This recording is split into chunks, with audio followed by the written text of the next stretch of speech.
Halo bosku, pada kesempatan kali ini, saya akan membahas rangkuman film Ispitonier Grade ke-1 dan kedua. Spoiler, siapkan cemilan dan duduk manis. Jadi film dimulai saat menunjukkan seorang gadis, dia adalah seorang novelis yang baik. Namanya Jennifer Hills. Dia biasa menulis novel yang bagus. Untuk ini, dia menginginkan tempat yang sunyi dan damai. Artinya, ada kedamaian di mana-mana. Dia akan tinggal di sana sendirian dan akan menulis novel.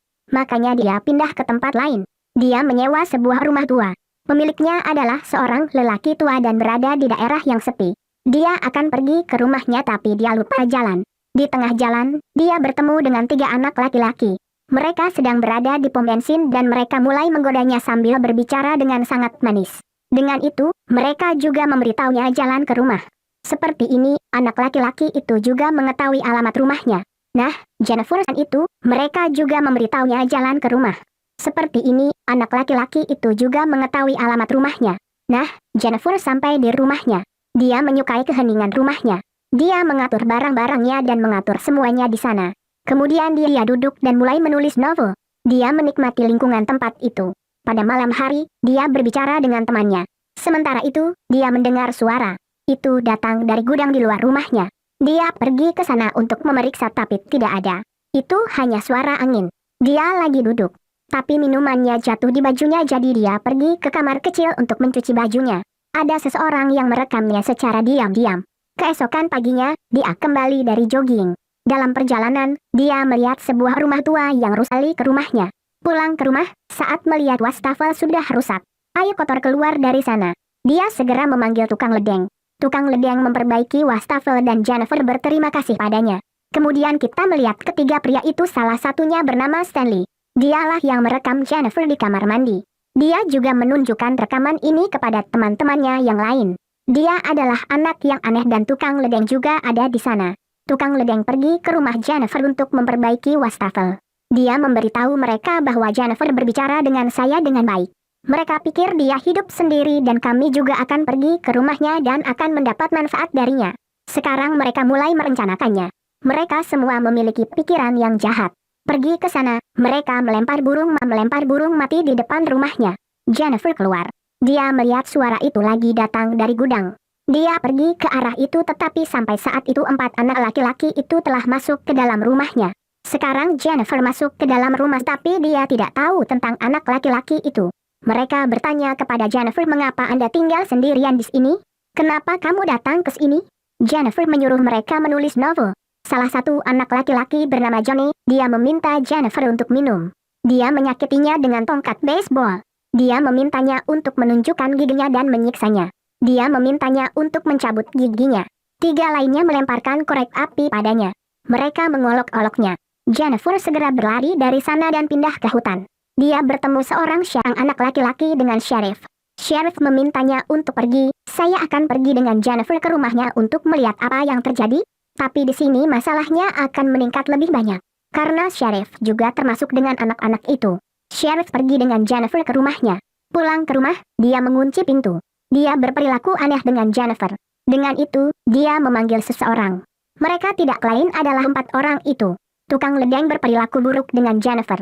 Dia merayunya tetapi bahkan kemudian Jennifer melarikan diri dari sana. Tapi dia tertangkap lagi. Kali ini, termasuk Sheriff 4 lainnya, juga melakukan hal buruk dengan Jennifer. Mereka semua adalah orang jahat. Kondisi Jennifer semakin parah. Dia berlari keluar. Saat berlari, dia mencapai jembatan. Dia melompat ke air di depan semua orang. Mereka berpikir mungkin dia sudah mati sekarang.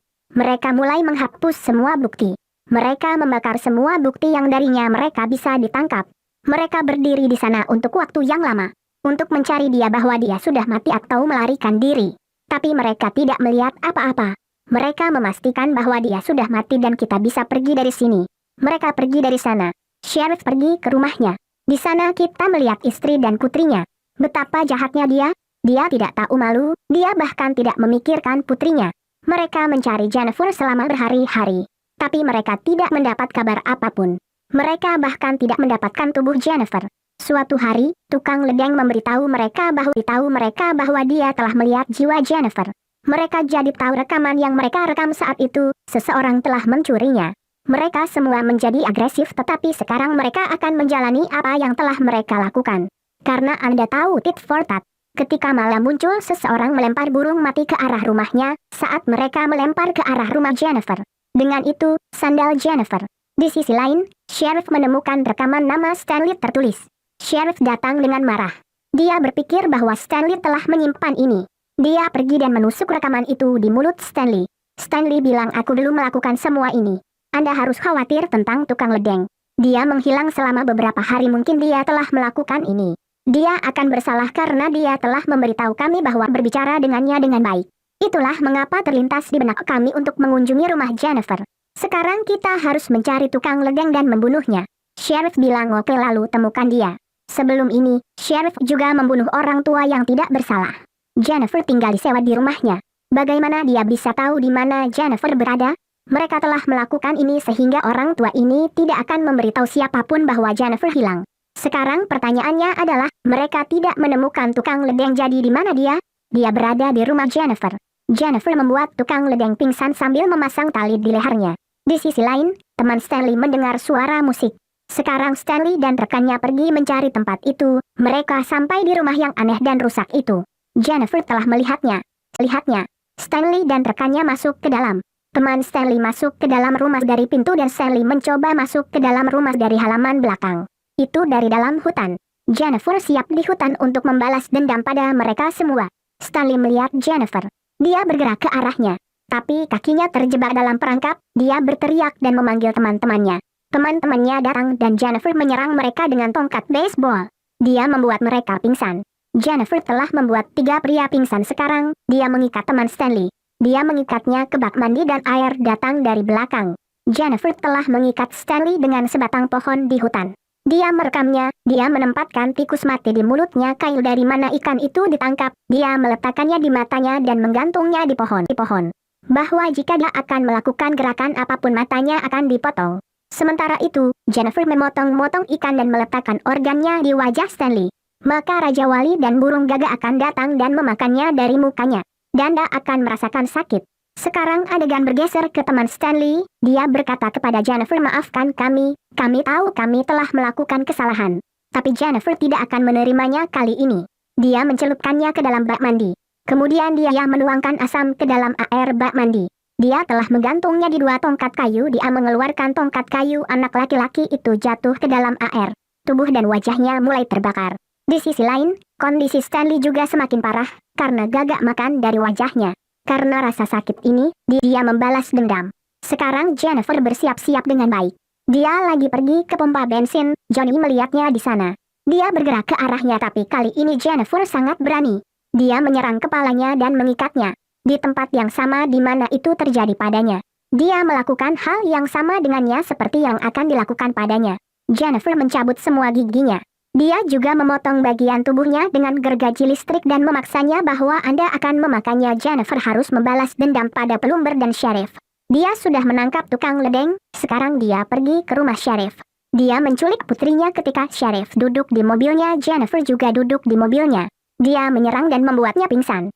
Ketika Sheriff sadar, dia melihat dia diikat di papan kayu. Seorang tukang ledeng juga ada di ruangan itu tetapi pingsan. Sekarang Jennifer mengikat pistol di tangan pelumber yang akan menembakkan peluru secara otomatis. Dengan itu, 2 orang akan terbunuh dengan 1 tembakan. Jennifer sedang menunggu sambil duduk di luar bahwa ketika dia akan sadar dan ini akan terjadi. Saat tukang ledeng sadar, tangannya bergerak dan peluru melesat, itu menembak di belakang Sheriff. Peluru yang sama juga menembak tukang ledeng dan dia mati. Sambil duduk di luar, Jennifer semakin senang bahwa dia telah membalas dendam. Dengan itu, bagian 1 dari film ini berakhir di sini. Sekarang saya akan menjelaskan bagian 2 dari film ini. Ada karakter yang berbeda di dalamnya tetapi jalan cerita adalah bayangan yang sama. Di bagian ini, Kathy ditunjukkan bahwa dia adalah gadis yang baik. Dia biasa bekerja di kedai kopi. Tapi dia ingin menjadi model. Dia juga menceritakan hal ini kepada temannya. Temannya bilang kamu harus mengatur pemotretanmu dan Kathy melihat iklan di sana. Dia mencatat nomor mereka. Pulang, Kathy melihat halaman mereka itu menariknya. Katie menghubungi nomor tersebut. Dia mengirimi mereka foto-fotonya sebagai portofolio dan mereka memintanya untuk datang ke studio pada jam pukul 10 pagi. Keesokan paginya, Kathy pergi ke sana. Sebuah pemotretan sedang berlangsung di sana dan itu sangat aneh. Sementara itu, Katie bertemu dengan 3 anak laki-laki. Mereka adalah saudara. Yang satu bernama Ivan, anak laki-laki berambut keriting, dan ada satu lagi saudara mereka. Katie juga membawa beberapa pakaian bersamanya. Ivan memintanya untuk mengenakan gaun yang indah dari pakaian itu. Saat Katie mengenakan gaun itu, Ivan tampak tidak senang. Dia memintanya untuk mengenakan gaun pendek dari ini. Katie adalah gadis yang baik. Dia tidak bisa melakukan ini hanya untuk menjadi model. Dia bergerak dari sana tanpa mengatakan apa-apa. Dia juga meninggalkan mimpi ini untuk menjadi model. Keesokan harinya, ketika dia pergi jogging dan ketika dia kembali seseorang mengetuk pintunya. Dia adalah anak laki-laki yang ketika dia kembali seseorang mengetuk pintunya. Dia adalah anak laki-laki yang sama dengan saudara laki-laki Ivan, anak laki-laki berambut keriting. Dia memberinya USB dan mengatakan ada fotomu di dalamnya. Katie bilang aku tidak membutuhkannya. Anak laki-laki berambut keriting itu berkata jangan khawatir, kami telah menghapus gambar Anda. Jadi Anda tidak akan merasa buruk. Ini adalah gambar Anda dapat melihatnya. Katniss mengambil USB. Pada malam hari kita diperlihatkan anak laki-laki berambut keriting. Dia sedang melihat foto-foto Katie di ruangan yang gelap dan sunyi. Dia belum menghapusnya. Di sisi lain, pada malam hari ketika Katie keluar dari rumahnya untuk membuang sampah, mendapatkan kesempatan dari itu anak berambut keriting masuk ke apartemennya. Katie tidak tahu ini, dia tidak menyadarinya dan tidur. Ketika dia bangun di malam hari, dia melihat anak laki-laki berambut keriting sedang memotretnya. Dia menghentikannya dan merusak wajahnya dengan sesuatu. Itu semacam mesin laser. Sekarang dia mencoba melarikan diri dari sana. Dia juga berteriak tetapi anak laki-laki berambut keriting menutupi wajahnya. Dia menyeretnya ke dalam. Dia bertingkah buruk dengannya dan memukulinya bahkan menendangnya. Dia menusuk sepotong kain dan memintanya untuk tetap diam. Dia mengikat tangannya sambil membalikannya. Dia lagi menyiksanya. Dia mengatakan jika kamu akan membuat suara aku akan membunuhmu. Mendengar suara Katie, seorang tetangga datang ke sana. Tapi anak laki-laki berambut keriting itu menusuk perutnya berkali-kali dan membunuhnya. Itu berarti dia telah mengambil nyawa di sini dan tidak tahu apa yang akan dia lakukan dengan Katie. Setelah itu, dia melukai wajahnya dengan pisau. Setelah beberapa waktu, dia menyadari kesalahannya. Dia berteriak, menangis, dan kemudian dia memanggil saudara-saudaranya, Ivan dan saudaranya yang lain. Mereka segera tiba di sana. Tapi bukannya memarahinya, mereka mulai menghapus sidik jarinya dan hilangkan semua bukti yang dapat dibuktikan bahwa saudara mereka telah melakukan pembunuhan ini. Mereka mengambil pisau dan letakkan sidik jari Katie di sana sambil mengeluarkan sidik jarinya. Mereka meletakkannya di dekat mayat tetangga. Jadi sepertinya Katie telah membunuhnya dan kemudian dia melarikan diri. Setelah itu, mereka membuat Katie makan narkoba. Mereka membawanya bersama mereka ke suatu tempat. Ketika Katie sadar, dia melihat Ivan, saudara-saudara Ivan lainnya mulai melakukan hal-hal menyeramkan dengannya. Saat mereka meludahinya, mereka pergi dari sana. Tapi kondisi Katie lebih buruk dan dia merasa hancur. Mereka lagi datang ke sini. Mereka memberinya baju baru tapi kali ini Katie menyerang kepala anak laki-laki berambut keriting itu. Keluar dari sana dia berteriak dan dia bertemu sheriff dan detektif. Detektif membawanya bersamanya ke kantor. Untungnya, dia adalah pria yang baik. Sementara itu, seorang wanita datang ke kantor detektif dan dia bilang saya seorang wanita dan itu juga dilakukan dengan saya. Biarkan saya berbicara dengan Katie, dia akan merasa baik. Detektif mengizinkan wanita itu. Tapi dia bukan wanita yang baik, dia adalah ibu dari anak laki-laki itu. Di sini Katie akan terjebak lagi. Dia menyuruhnya duduk di mobilnya dan Katie berkata padanya aku ingin pergi ke kedutaan besar Amerika. Dia bilang dia jangan khawatir dan dia memanggil seseorang di dalam mobil. Dia bilang kita akan pulang dan setelah itu, kamu bisa pergi ke kedutaan besar Amerika. Katie mempercayainya dan ini adalah salah satu kesalahan terbesar Katie. Wanita ini sebenarnya adalah ibu dari anak laki-laki berambut keriting. Dia adalah ibu tiri Ivan. Itu berarti Ivan dan bocah berambut keriting itu adalah saudara tiri. Kemudian wanita itu membawa Katie ke ruang bawah tanah. Itu adalah tempat yang sama di mana Katie ditempatkan sebelumnya. Di sini Ivan kembali memegang Katie. Wanita itu meludahi Katie. Dengan itu, ayah Ivan juga datang ke sini. Dia mulai menyiksanya. Dia mempunyai kejutan listrik dengan laser. Setelah itu, dia berbuat buruk padanya. Kemudian kita melihat ibu Ivan pergi ke kamarnya. Dia mulai menangis saat memainkan musik. Kemudian kami mengetahui dia juga melakukan tugas ini dengan paksa. Dia juga dalam kendali orang lain. Sekarang kondisi Katie lebih buruk. Tetapi bahkan saat itu Ivan memukulinya. Dia menendangnya dan kemudian dia menggali tanah. Dia mengunci Katy di dalam kotak dan menguburnya di tanah. Dia membuat kuburan untuknya. Hal yang baik adalah ada batu di kuburan, jatuh karena berat kotak dan kotak juga jatuh. Kotak terbuka dan Katy keluar untungnya. Ketika dia melihat itu adalah saluran pembuangan, Katy menjadi bahagia dan dia merasakan keberanian. Dia mulai mencari pintu di sini dari mana dia bisa keluar. Ketika dia membuka pintu, dia menemukan sebuah gereja.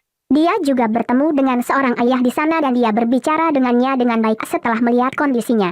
Dia memberinya pakaian hangat dan makanan. Dia tahu bahwa Katy tidak akan mempercayai siapapun saat ini. Dia tidak berbicara dengannya lagi dan membiarkannya pergi dari sana. Katy keluar tapi sekali lagi masuk ke dalam gereja. Ayah bertanya padanya, putriku, bisakah aku menelepon polisi? Mereka akan membantu Anda. Tapi Katy menolaknya dan kemudian mengatakan beberapa kata dari Alkitab, jelas dari itu musuh akan mendapatkan hukuman mereka.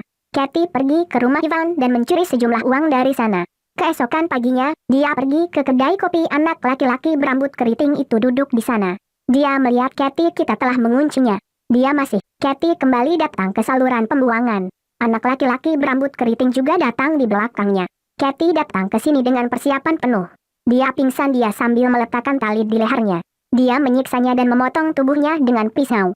Karena itu, banyak darahnya terbuang sia-sia. Di sisi lain, dia datang ke bar untuk saudara Ivan yang lain. Dia sedang minum. Dia memintanya untuk minum lebih banyak. Dia merasa ingin muntah dan dia pergi ke kamar kecil. Pergi di belakangnya, Katy menguncinya di kamar kecil dulu. Setelah itu, dia membuka pintu dan mendorong kepalanya ke toilet. Karena bau dan penyimpanan pernapasan, kondisinya semakin buruk. Dan dia mati di sana. Sekarang giliran ayah Ivan. Dia telah berbuat buruk dengan Katy. Katy juga membuatnya pingsan saat memukul batu di kepalanya. Dia memberinya kejutan listrik seperti yang dia berikan padanya. Setelah itu, dia menyalakan mesin listrik besar dan meletakkan kabelnya di mulutnya kawat yang lain pada alas besi sehingga arusnya akan bertambah. Dan ayah Ivan akan terbakar dan mati. Itu terjadi sama. Sekarang Katy pergi ke ruang bawah tanah karena dia harus membalas dendam pada wanita itu juga. Dia mulai bernyanyi. Mendengar suara ini, wanita itu juga datang ke ruang bawah tanah. Ketika wanita itu melihat Katy telah keluar dari kotak, dia mendorongnya ke dalam kotak. Tapi Katy mengambil pintu kotak dan memukul kepala wanita itu beberapa kali. Dia melukainya. Di sini wanita itu pingsan. Sementara itu, Ivan juga datang ke ruang bawah tanah dan mencapai saluran pembuangan. Dia melihat saudaranya yang berambut keriting pingsan. Dia dipenjara. Sementara itu, detektif tahu segalanya dan sedang berbicara dengan ayahnya. Dia juga mencapai saluran pembuangan untuk membantu Katy. Di sini Katy telah membunuh anak laki-laki berambut keriting untuk menyiksa wanita itu. Dia juga telah menangkap Ivan. Dia mulai menghancurkan bagian-bagian tubuhnya di mesin pres. Tetap saja, Ivan menolak Katy dan dia menekan lehernya. Detektif membunuh Ivan saat menembakkan peluru di kepalanya. Dia berkata kepada Katy, maaf, saya harus membantu Anda pada saat Anda datang kepada saya. Tapi Katy tidak mengatakan apa-apa. Karena dia telah melakukan semuanya sendiri. Katy keluar dan tersenyum. Itu adalah senyum damai. Karena dia telah membalas dendam pada orang-orang jahat. Dengan Amerika, dia memberitahu orang-orang di sana bahwa saya telah melakukan pembunuhan. Itu berarti dia menyerah di sana. Dia tidak takut hukuman atau ditangkap. Karena dia tahu dia telah melakukan segalanya secara akurat dengan para pemerkosa itu. Di sini film ini berakhir. Terima kasih telah menonton.